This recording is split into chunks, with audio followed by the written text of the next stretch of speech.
Good morning, good afternoon, good evening. Welcome to the Boom Bar. My name is Shola Rojas. And my name is Ola Dolupo. Together, we're going to take you on a 1 hour ride through the world of politics, entertainment, sports, music, and everything in between. We call it the Boom Bar, but you can call it your one-stop shop for all the news that you can use. Okay. They should pay me some copywriting money in this company. I'm telling you, believe it. Right. Feel it. Are you done?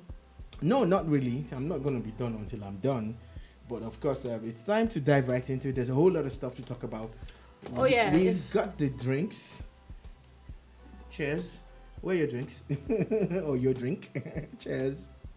And we've got the gist. We've got you guys out there listening and watching. So, I'm ready. Yeah, we're ready actually. There's a whole lot of things that we're going to talk about today. From checking out if the Queen is dying, or if she's dead, or if she's going to be dead. We want to find out if London Bridge is falling down. London Bridge, yeah. Or if London Bridge is still standing. It's still standing. If there's a lot of things. There's a lot when it comes to the National House of Assembly. Aisha Buhari visiting the House of Assembly today. A lot of things coming out of the House of Assembly generally today. A lot. The president, whether he's going to sign the Electoral Bill or not. Oh no. It's wonderful. It's a wonderful something. So there's a whole lot of stuff to discuss, a lot of stuff to analyze, a lot of stuff to break down, and of course you guys can be a part of it. You can send us messages via our social media handles at Boom Radio NG1 or at Boom Radio NG on Twitter, on Facebook Boom Bedu or Boom Radio. On Instagram it's Boom Radio NG. Send us messages. Send us your comments, your thoughts. And of course, whatever it is that's on your mind that you want to discuss. So, I think we should start from the issue of the Queen, though. Yes. The Queen. All hail the Queen. And yesterday, for me and you and almost everybody you know, she's the only Queen we have known. Yeah. You understand? The only monarch. As per UK. Yeah, the only monarch. Yeah. She's the only British monarch that we all know. Like in some other it's going to be weird when there's a king, because there's actually going to be a king for a very long. In fact, we don't know if the it's longest. Long time, But the longest of times. Because it's the person next is a king, and the person next is also a king, and the person next is also a king. That's not what I was actually saying, but I get what you're saying, and you're correct. What I was saying is that the next guy is already old. Oh yeah, that's what I'm saying. Like, and then then the next one after him is a king, and the next one after him is a king. Yeah. So yeah, there's gonna be and the next one after that guy will most likely be a king too. Never know, but at least we know the next three. But if anything happens to him, he has a sister, so hey. So we're gonna have a king for a really long time. The way we're gonna have kings. Kings, yeah. But it's not a we thing. They are going to have. The question is. It started yesterday when Hollywood Unlocked, who is a verified page on Instagram, they're on Twitter, they're on Facebook, what's it called, and they posted. Actually, it was a Hollywood exclusive, meaning that they got it fast. That the Queen is dead. Yeah, the Queen is dead. Long live the Queen. And it's very interesting because a lot of things add up. Of course, we all know that there is a protocol to announce the announcement. I know I had read something like that before, that it's the BBC that announces it first. They stop all broadcasts. That's all they do. There's literally like a whole series of ceremonies from top to bottom, everybody, and that's where she's called the London Bridge. Like every part of the family They have like nicknames that, you know, also sort of, which I think is very admirable and all that and all that and all that. But you said something this morning when we were discussing it, and the thing is, the world has really changed. Yeah, the world has changed. If there is credible news, would anybody really want to sit on it and wait for the BBC? Mm-mm. The world has changed. There will always be that one person who is willing to just break tradition. Because let's be honest, the issue is tradition. Now, there's been a lot of contradiction or a lot of pushbacks that the Queen is alive and all that. But keeping in mind that a few days ago, there's been like a COVID infestation in the palace, as it started from Prince Charles. Then Camilla got COVID. Then just a few days ago, it was announced that the Queen herself got COVID. Yep. This is a 95-year-old woman. Yeah. And then just yesterday, all her engagements, including virtual engagements, were cancelled. Because they had said that she had mild symptoms, that she's doing good and all that. So if she's supposed to have virtual engagement, why are virtual engagements cancelled?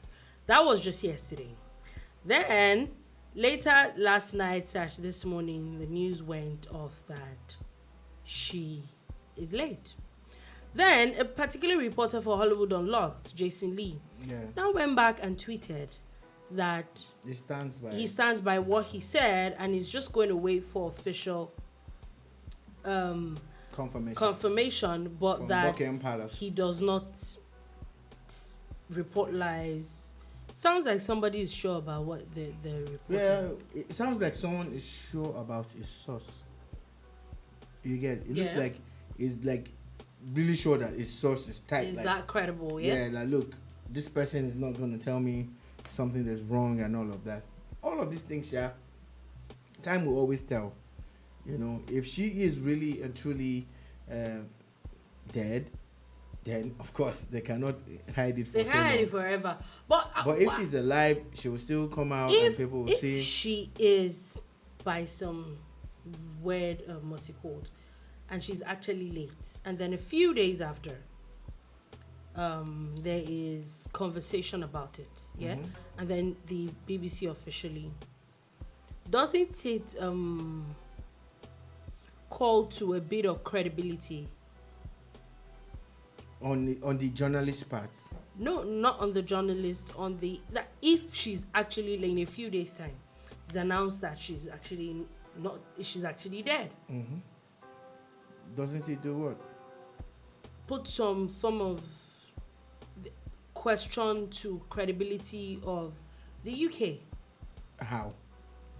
Because a lot of people are denying it, and then you come up tomorrow and you say that she's actually late. Okay, so what happened? Were you just trying to lie about it, or you were? I don't think so. I don't think it's that deep. I just feel that, of course, it's about managing the flow of information you get, and it's a new world. There's a new world order with social media, but that still doesn't stop people from trying to stay true to tradition. Mm-hmm. This in some parts of Yoruba land, not every part, but almost every part of Yoruba land, when a monarch dies, it's not announced immediately. You know, you hear Obawaja, that's the way they say it in Yoruba, but it's not announced immediately. There are certain things that are done, some sacrifices made, all sorts of things are done before it is now announced officially. But these days, have you not noticed that immediately a king dies, you know? Yeah, because thing has nobody's going to wait over that kind of thing anymore. Who has the other time, the Olori of the Oni of Ife took to social media. She put out some kind of information. Till today now, there's some uncertainty around it, but everybody still stands by the statement she put until they are able to prove otherwise. Have you noticed that nothing different has happened? Yeah. You get, because it's a new world. There's a new world order. Everybody is a broadcaster now, you know. So what we're basically saying is that we need to understand these things. People need to, and they need to adjust whatever traditions that they have. You get. So the only way you can do it at times is to preempt people who are going to leak it by also coming out to reveal it. It's a new world. The world is not going to be quiet like they used to be. You get. Tiwa Savage knew that a sex tape involving her and a boyfriend or lover was going to be revealed. They were trying to fleece her for money. They were trying to get money off her. She preempted them by putting the information out. Now, the thing you're trying to stop, you're not going to get any money off her. You can put out the video anyway. But she didn't pay for nothing. She's not paying for because anything. Now she's free forever. Like, the only issue is people will keep the video. Who cares? You understand? She moves on with her life. So, it's about information management. The timing and everything is important. So, I don't think they will lose any credibility or anything. They're just going to tell you, this is how it is, and this is how it was. But maybe with a new king or a new prince or someone taking charge, then they can start to look at this process and say, you know what, we need to update. Yeah, I think that's the word. It needs to be updated so that you realize that the world is really, really, truly evolving, and it's a different if you're not careful, you're going to be left behind. It's a different world. A lot of these traditions would become obsolete. Things have really changed, and we see all around the world that a lot of these countries that have this monarchy system, a lot of them are beginning to they're moving away from it. So if you still want to keep yours, you need to move with the times. You need to move with the times. It's a changing world, and everybody must accept it and change with the times. Exactly. So moving off that, so I'm sure that in a few days, it's either the Queen comes out. Few days, few hours, you know. It's either the Queen comes out or otherwise. Anyway, we'll know.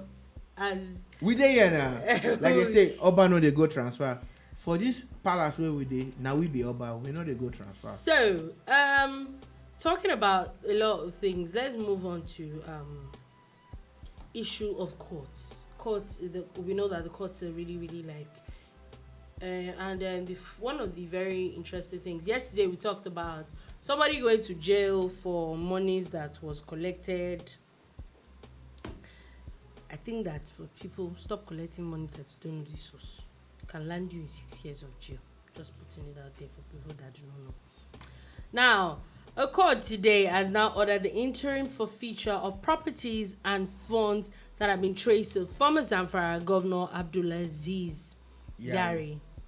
Now, I'm trying to look for the list of some of these things. They're quite... Yeah, he has properties in Kaduna, properties in Abuja, in America. Yeah. You know? And the thing is, for the ICPC, which is a body that is set up to fight corruption, especially amongst people like Yari, to be involved, you would start to hear things like, oh, this is what he declared as his assets before he became governor. Yeah, and then this is what he got after, you know. And it's very interesting. And the EFCC are still on his case. Oh, yeah, because now the court, looks like this court is not smiling, because right now the court has now ordered the agency to publicize the order for any person or persons involved in this, in the interest of this. They're just giving anybody that wants to maybe claim something or whatever 14 days.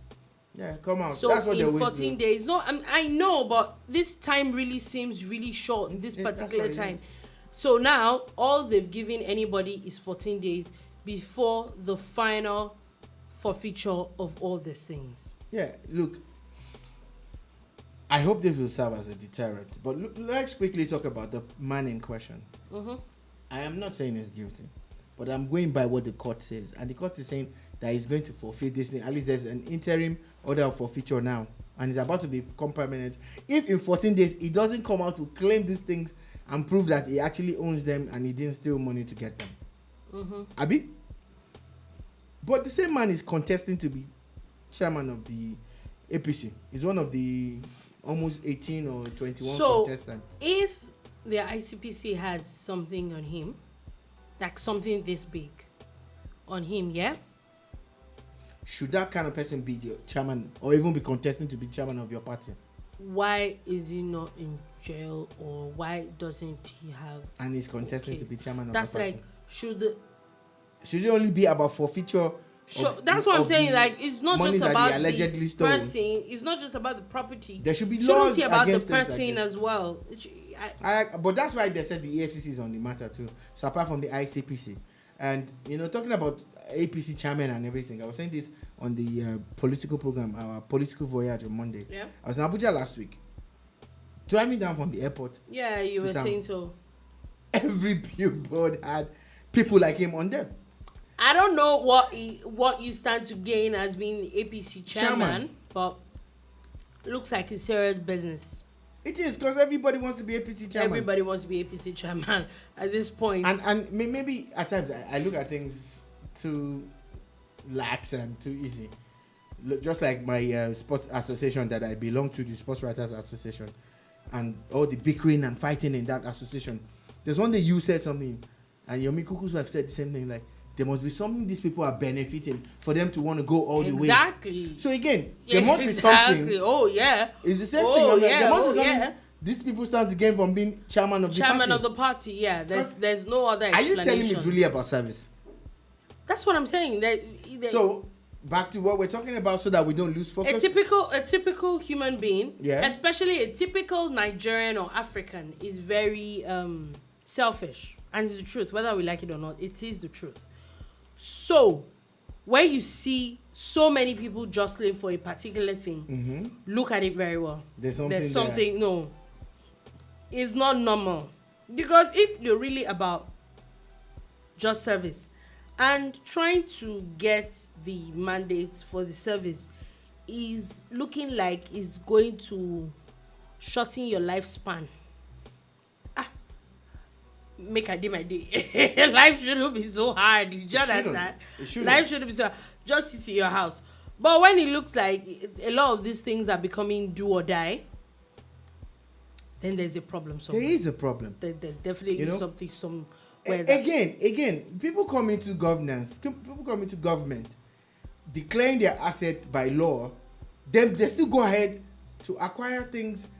And which the problem is not the acquiring, is what did you do as in the period of time that you're supposed to be a government official. You're not supposed to own businesses or all these things, so except on what so your salaries that you got in that time must be commensurate with whatever it is that you have acquired. So take back that statement that says the problem is not in the acquiring. The problem is in the acquiring.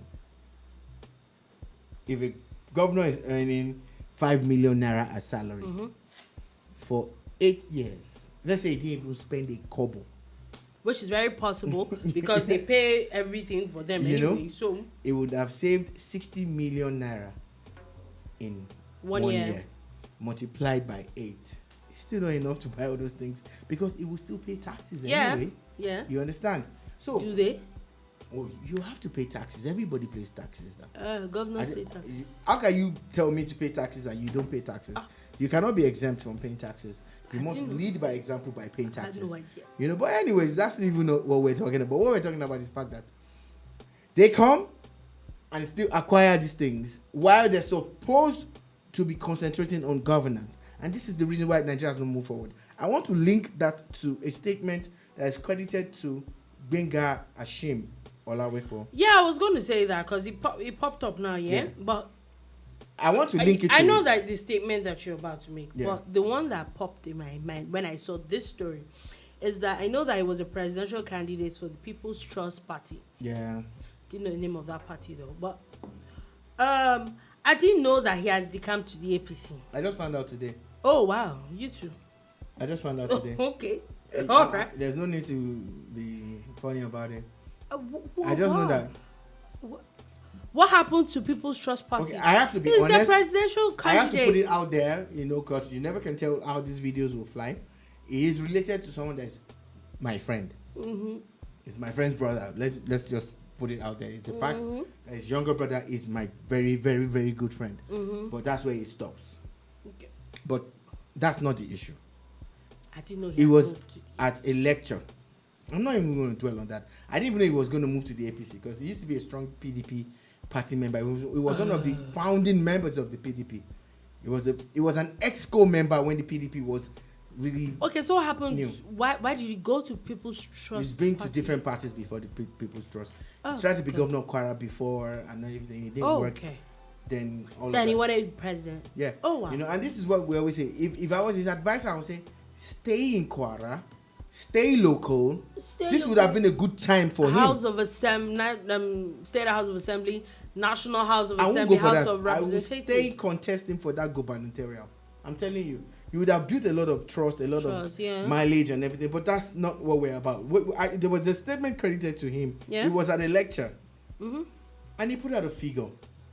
Over 400 billion has been stolen by Nigerian politicians in 60 years plus. But he now exempted the First Republic politicians, the old politicians, because we all saw how they were living anyway, the Ahmadu Bellos and the Nnamdi Azikiwes and the Obafemi Awolowos of this world. You get? Knowing that after them came the military. You get? And we know that from there to even to now, nobody trusts politicians anymore in this country. Okay. Picture. Let's even go with the figure of 400 billion. I don't know if it's dollars or naira, but 400 billion is a lot of money. If that money had actually been spent... Oh, for 440 billion US dollars. You know what I always do? I always leave... Yeah, no, I was talking about US dollars. Yeah, so thank you. That is US dollars.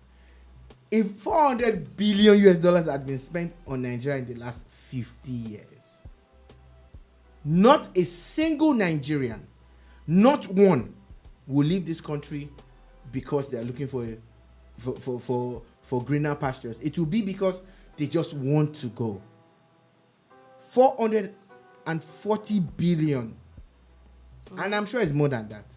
Because we know that Nigeria has the power to earn so much. Look at, the 70s when we had the oil boom. Again, in the 90s when we had this oil boom under Babangida and all of that. What did we make of it? What did we do with it? Now we're talking about funds being repatriated. We're talking about Diezani funds being repatriated, Buhari funds, Abacha funds being repatriated, and all of that. Basically, it just shows that all along, all our rulers and leaders have done is still. Yeah, I don't think it's news. That's all they've done. It's the truth.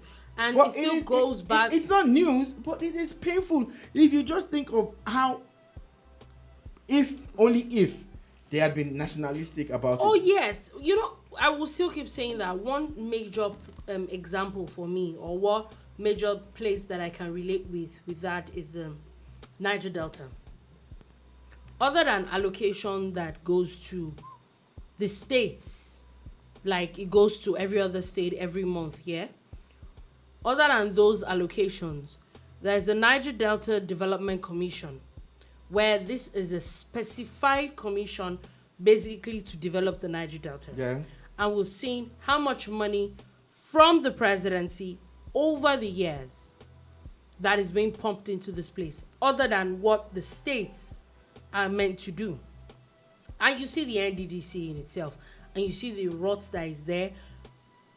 I'm not trying to put down the South, but let's be honest with ourselves. As much as we don't, a lot of Nigeria is not that developed. We have issues. We have this.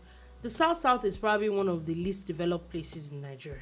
It is. The South, with the amount of money that is being pumped into the South, it should be our own Dubai. Yeah, it should be our own Dubai, our own US, our own Canada. Do you understand? It should be somewhere that every Nigerian is proud of. Like, have you been to the South? I want to go to Warri. I want to go to Warri. I want to go to Port Harcourt. Do you understand? Sapele. Like, I want to go to Sapele. With the kind of wealth that comes from there. I want to go to Bielsa. It should be like your destination place, but here we are. It's probably it is the smallest region, but is the least developed. And my question always comes back to, because everybody's always going on about presidency is this, presidency is that. These people, the NDDC, the governors of these states, are people that are from these places. And what have they done for them? And people? What has happened? The people stealing from these people are from the people. These people even grew up in that mess. The biggest scam in the history of Nigeria is not any of these things that you know. Is what has happened with the NDDC. Yeah. The fact that that company was created specifically to develop the Niger Delta. And now, the stories we hear about...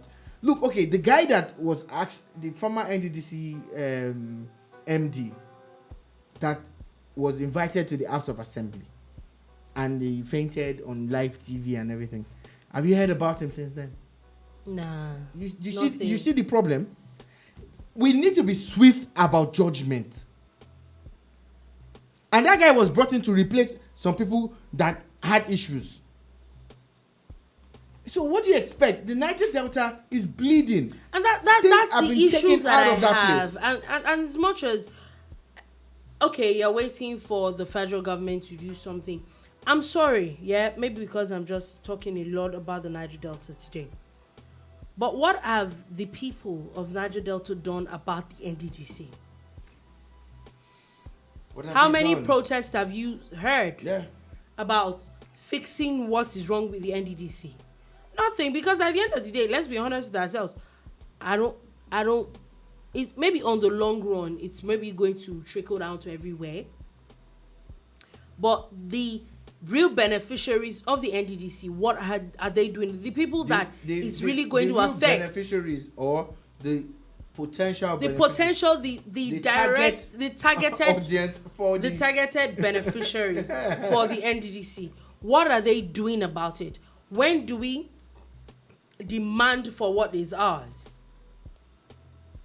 And that's where it comes. Like, it really hurts me when everybody has something to say about.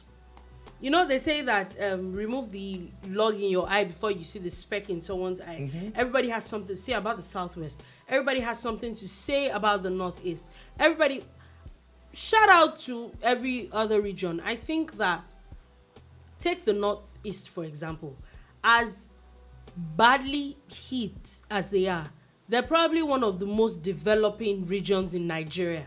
Yeah. Which, left to me, nobody else has an excuse. Nobody else has an excuse. None, absolutely none. So what are we now talking about?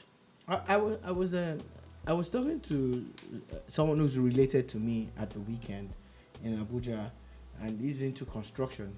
And just while we were having a discussion, they got a call. They're building a bridge somewhere in, I think it's Yobe or so. It's either Yobe or Kebbi. And they were attacked by bandits just that afternoon. Wow. And villagers were taken away in their presence. The construction guys ran into the bush and escaped. The guy, in the process of running, dropped his phone, dropped other things. This is where we are. And they're still going to work on that site. They're still working there. The Nigerian army is doing so much. I must say kudos to them. The civilian JTF, the police, they're doing a lot. You get. And even with all of these insecurity issues, things are still happening. Infrastructural development is being carried out. Mm-hmm, mm-hmm. What is the excuse of the governors in the Southwest, in the Southeast, and in the South? South, yeah. There was a time when in the South, the militants were all over the place. But now, they're not. They're not militant. So what's your excuse this time? And why are you not developing your own locale? Because, why? that's always the issue I have with everybody, because as much as we're the presidency is, the federal government has the buck stops at their table. But it's time that people realize that this thing is a collective thing. We're not a communist system. We're not a monarchy that everything is. It is a divided government. There's the local government, there's the state government, there is the federal government. So when do we start asking? The truth is, how many of us even know our local government chairman? How many of us care? Do you even know the councillor that is at... Everybody's always going to go on about Buhari, because I think Jonathan, that, honestly, Obasanjo. I am actually culpable as well. Are the people who live around you. We need to look for who is... We need to task... Really, I think that in the next 1 week, I really would actually look for it. Who is the councillor of where I live? It's who important. is the local government chairman? I want to speak to them. It's good. Let's have it. Why these people are elected getting paid from my tax? So what exactly are you getting paid for? So that's it for me. I think that it is time that we need to start asking these very important questions and still talking about the lawmakers and all that. Today, I saw very interesting news today. Before I get to that, we know that yesterday there was news from the Senate that there is going to be the constitutional amendment review is looking like it's coming up really soon. Is March 1 that they're really going to like sit down. They're beginning the constitution review. March 1, they're talking about how, and I saw the statement of the Deputy Senate President, and he's also the committee chairman on the constitution review, and where he was literally begging lawmakers, senators, to make sure that they come. And I'm wondering, something as, I know that people have other duties, so at every point in time, maybe not everybody would be around. But something as big as a constitution review, I don't think you should be doing anything else. I have a friend who is a doctor, and he was talking about parenting and raising babies, children, infants, and said instead of forcing an infant to eat, wait until the infant is hungry. If the infant is hungry, you're not going to beg him to eat. As soon as you provide the food, he's going to take everything you give him, right? People who want something will go out to get it. People who are interested in something will do whatever they have to do. But when you're giving them things that they're not interested in, you have to beg them to come for it. You get? So it means that a lot of people are comfortable. A lot of those people, lawmakers are comfortable with the way they're okay with what the way things are, because they don't want to rock the boat. Whatever system, whatever twisted system, it's okay for a lot of these guys, because all they have to do is go back to their constituency once in a while and razzle dazzle and do some hocus pocus, and guess what? They're back for another 4 years. At the weekend, and I don't care what anybody's going to say about it, I'm going to say it. The Speaker of the House, who is a long-term legislator, I think he's been there since forever, almost 20 years now, if not, did a constituency project that I think everybody must copy, except he has more funds as Speaker to do it. But at least do it at your own level. What you can afford. Yes. So we're talking about over 1,000 computers being handed to principals and teachers, principals of schools and teachers of schools in Surulere 1 constituency. We're talking about over 150 vehicles, which includes ambulances, school buses, cars, and all of that being handed to people. Then the 150 million being shared about with over 1,500 people, empowerment and all of that. It might be scratching the surface, but I think it's a big deal, because if you replicate that in Surulere 2, they replicate it in every House of Rep zone and every senatorial district. It's going to. You can imagine what that will do. There will be a massive boost to the Nigerian economy. So we need to ask the right questions. They're actually working for you, but we tell them kudos. Thank you for doing it, because we know a lot of people have taken the money and they ran with it, and that's why ICPC and EFCC is busy. They're always busy. Picture out the story of one or two European countries where they're shutting down prisons. You know, the thing is, I remember that even a lot of these agencies would not even have come up at all. But they are, because people are stealing money. People are there, and the populace, the electoral populace are tired. Yeah. So there's this thing about them. But my own appeal is, don't get tired. Don't give up. Yeah. It's your country. It's your vote that counts. But you must ask them the right questions. Task them. Yeah, and talking about the Senate today, Nigeria's First Lady Aisha Buhari visited the Senate to witness the laying of Constitution Review report. Did you say visited? One of the reports I saw storms. The way Nigerian media picks their words these days, Okay. I think I saw something like that, and I'm like that. Aisha Buhari. When I see those kind of things, I think that it's very. I won't call it. I think it's a little unintelligent. What Ouch. I mean, no, I'm sorry if it. You know why I think that is a bit unintelligent is, even the president, yeah, Aisha Buhari does not go to the National House of Assembly, except he's invited. Yeah. Like, as much as he's the president, National Assembly literally puts him in check. Well, yeah, that's the way it should be. Like, do you understand what I mean? So, which we also know that the National Assembly, citizens, you can actually come and sit down and watch some of these proceedings and all.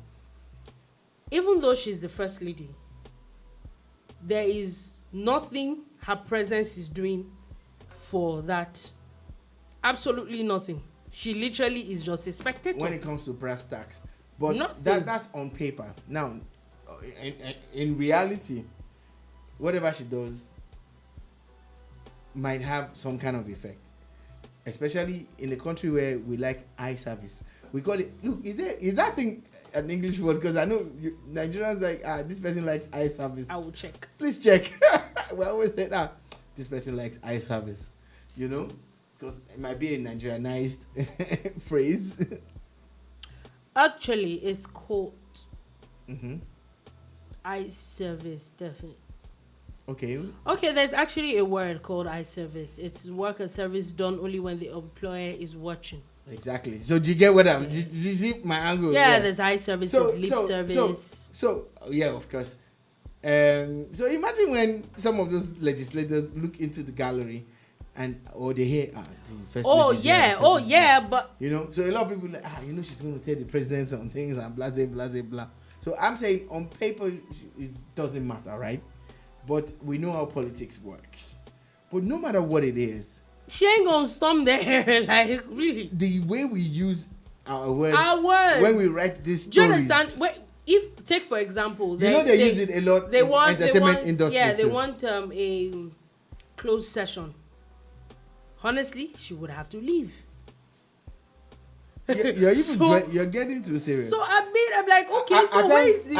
At times you're reading an entertainment story and you see Davido storms nightclub. The brother did not storm a nightclub. The man went to hang out at a nightclub. He went to have fun. Something storms Kinikon's party. I'm like, come on, guys, man. Can we just be more creative with the way we use English? We need to really just... Let's be more creative, I beg. You know? All right, so moving on to other stories. I know there's plenty. Okay, still talking. There's news from the House of Representatives, but I just saw now that the NNPC has released distribution details of 387.5 million liters of fuel to solve the scarcity issue. I beg. We're buying fuel at 190 now, so I don't know what you're talking about. I hope it goes back to 165 though. I really don't hope so.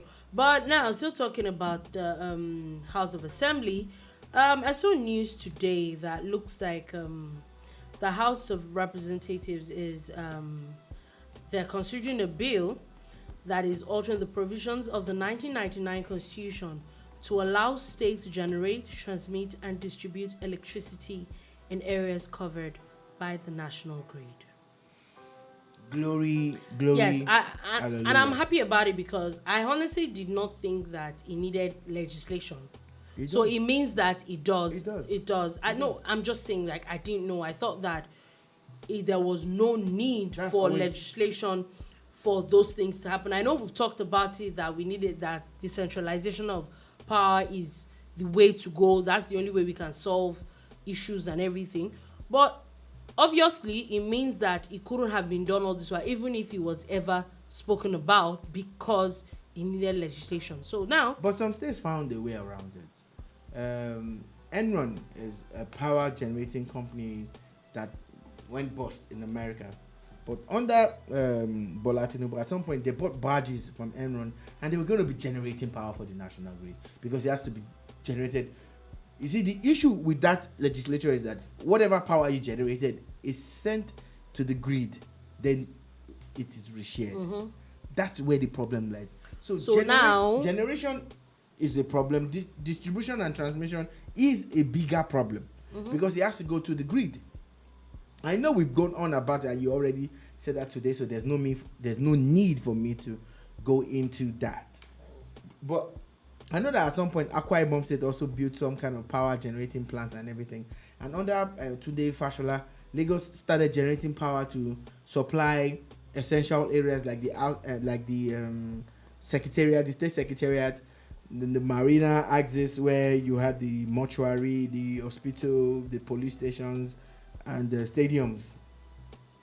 Unicon Stadium and the campus. But that was like bits and pieces. All of those things are done within that. So if you decentralize the whole thing completely, do you know that Lagos actually has its own version? Yeah, but that's what I'm saying. There's a power generating. Probably can't cover the whole of Lagos. No, because within the law, you still have to send the power, and that's why at some point people, when they generate power, maybe like your power generating company, you still have to send the power to the national grid. That is the dumbest thing that anybody can do. What they need to do is break the power rules down so that a person that's generating power for Computer Village is serving Computer Village. Yeah. People will buy power from this person, and then that way, whatever price is whatever, all the best, people have. And that's the way it should be. So you go to VI, you go to Abuja, you go to Zungeru, you go to Potiskum, you go to Abuja. There are different companies generating and distributing power. That's the fastest way. Doesn't that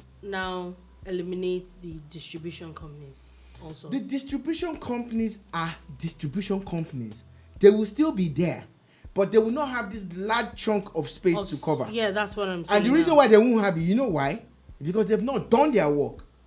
Mm-hmm. Because if you're solid, for instance, the company covering this area, if they're solid on ground, they would be the first to quickly go and create their own, redistribution and generation and everything, so that people will not want to leave their system because the cables are there, everything is already on ground.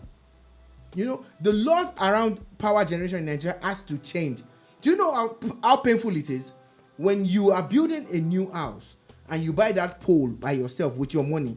You get the IAB to come and install it. You buy that 33 kV, 11 kV. It's not your property. It belongs to the power company that did not do it for you in the first place. So with this kind of legislation, I hope and pray that these things are done this way. And that's what I'm praying for. And so, still talking about legislation, Presidential Aid has officially spoken, and they said that President Buhari is set to sign the Electoral Bill this Friday. Well, according to him and according to the law, there's a 30-day window from when he received the amended bill. Mm-hmm. The bill had been sent earlier for those who were not following.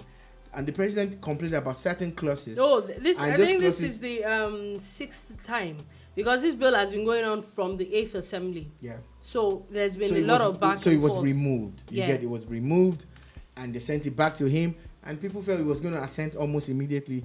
But I think with someone that has a VP who is a professor of law, and he has a strong legal team, Malami and all of that, they want to go through it again, because again, you don't know if some things have been inserted. Remember the president, there's reports that the president had talked about a little bit of issues with the appropriation bill. And so you need to go through these things. So in fairness to him, let's see how that pans out. But still staying with that story, the former Senate president, former governor of Kwara, Senator Bukola Saraki, has now come out. He's been quoted in one of the dailies to have said that if President Buhari signs this, it will make him, it will be his biggest legacy. It will be the biggest thing he has done.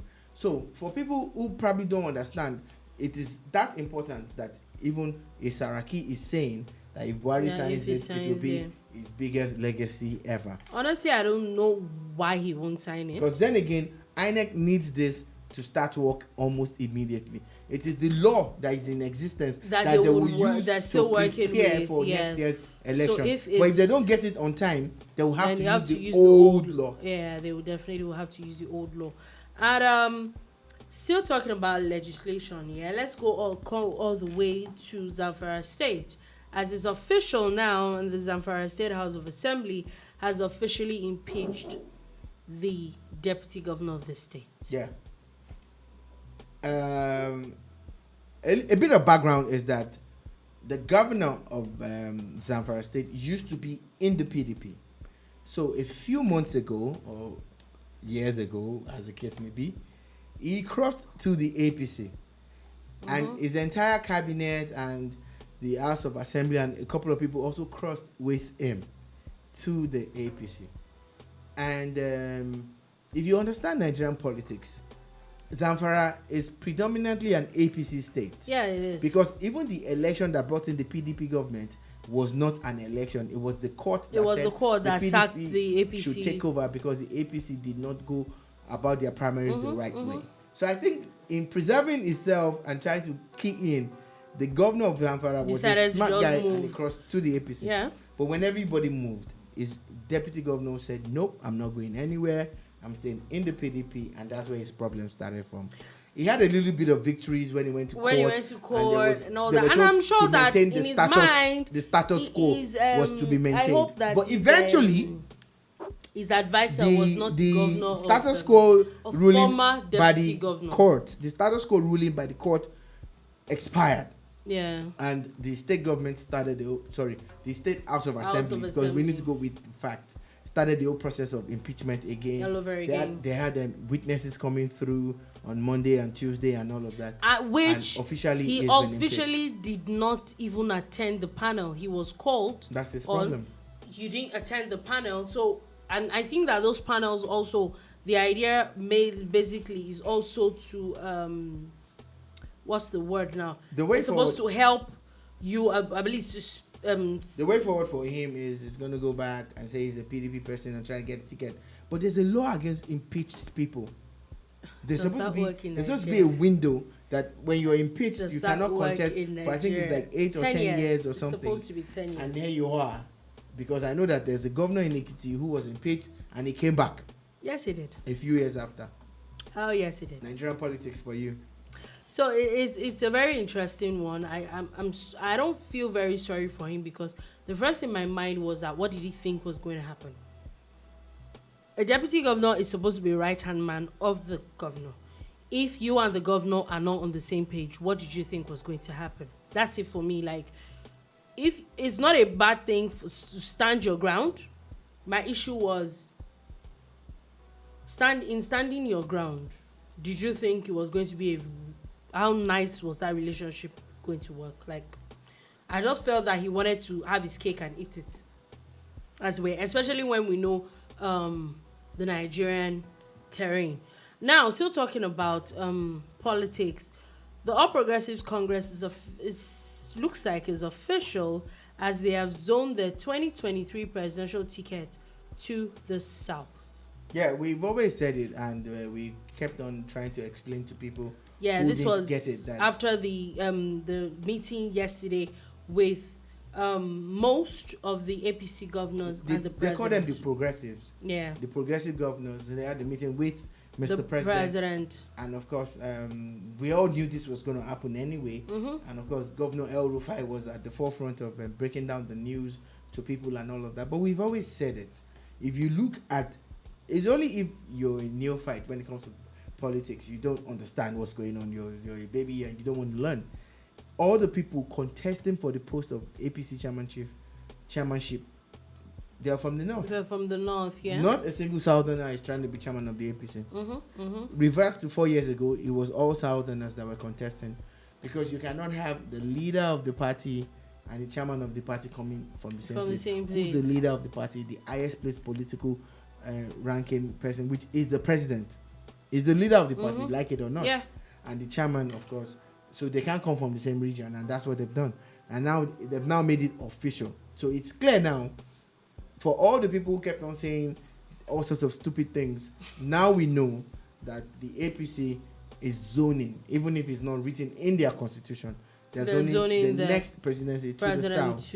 As against other parties, how they're going to handle it. Yeah, well, we know that. Now we know about the APC. We're waiting for confirmation from the PDP. I think that... but that confirmation is very important, because there's one very popular candidate who says he's not going to contest until they zone it to the south. But there's also the talks of how some people are saying, another candidate was saying that there's no zoning in the constitution. Meanwhile, it is there, written in black and white. In the Nigerian constitution. In the PDP constitution. Nigerian constitution. And the person is a member of the PDP. He's in the Nigerian constitution. Has benefited from zoning. It's not in the Nigerian constitution. The Nigerian constitution is never ever used to select people at the party level. Never has and never will be used. It has never been used before. It has never been used at party level. Nobody uses the Nigerian constitution in a party, a political party. Anyway, nobody. Before we leave politics, Akwa Ibom Governor Emmanuel Udom has officially sacked his chief of staff, and the talk is that he defied the governor's orders. On what? We don't know. Well, the chief of staff's position is one of the most important positions in a political system. And for anybody to sack his chief of staff, there must have been something major. It really must have been something major. Yeah, I agree. I definitely agree with you on that. And let's move off that. And ASUU, federal government, this thing has been going on for months on end. We know that ASUU has started another strike. There's reports today that the federal government is talking about how ASUU strike right now is illegal after a meeting that was basically that ended in a deadlock. And this also talks that this meeting is supposed to resume next week.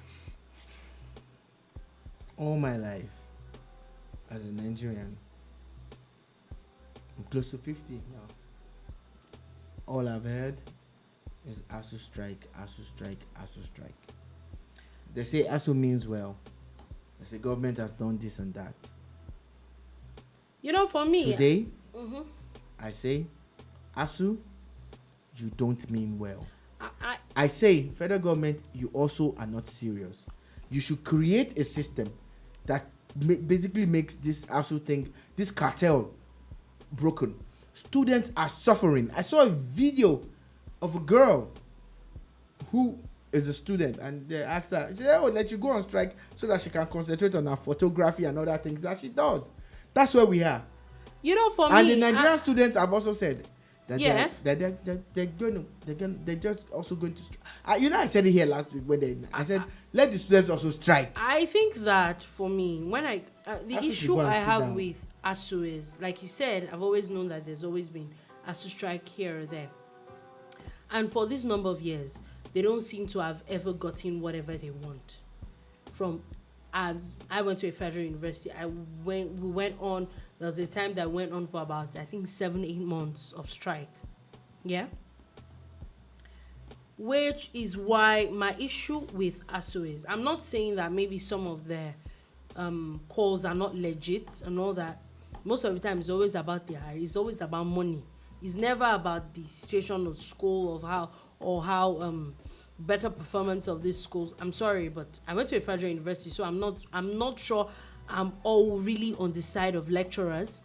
But my issue with ASUU also remains that this years on end you have been striking, and it has not given you your desired result. why not look for something else that would work? Over to you, Asu. That's it for me. Like, it doesn't make any sense. This issue that has been going on for years on end, it's not working. Looks like strikes are not working. So something definitely has to be done, because like you said, students are the one always at the receiving end of these things. It's a very, very sad one. Talking about sad ones, I just want to chip in that a few hours ago there was a lot of stories about how the Ministry of Finance was on fire in Abuja, the federal ministry, yeah? And the pictures on social media, building was burning and everything. Mm-hmm. Then the ministry has put out their own statement saying that yes, there's a bit of a fire incident, and I think it was their inverter set for a particular floor that caught fire. I've seen pictures of it that they posted. You could go check them out on Facebook. They are on Facebook, their official page, Federal Ministry of Finance and all that, Abuja. Mm-hmm. And I say again, let's be careful the way we carry information, because the first thing that came to my mind was arson. I'm like, when the Ministry of Finance catches fire, yeah, like some people are burning files, man. You get, of course, which also reeks of corruption. But apparently the building is standing. There's nothing like that. Yes, there's a fire, but no part of the ministry is damaged to the point where we start to feel that something is going wrong. But guess what? The story is still trending on Twitter because people will only hear the early part of the story, the first one that comes out. Nobody cares about the rejoinder or the responses from the ministry. And before we move on from that, news just coming in now that it looks like there is a new deputy governor of Zamfara State. One time for your holy mind.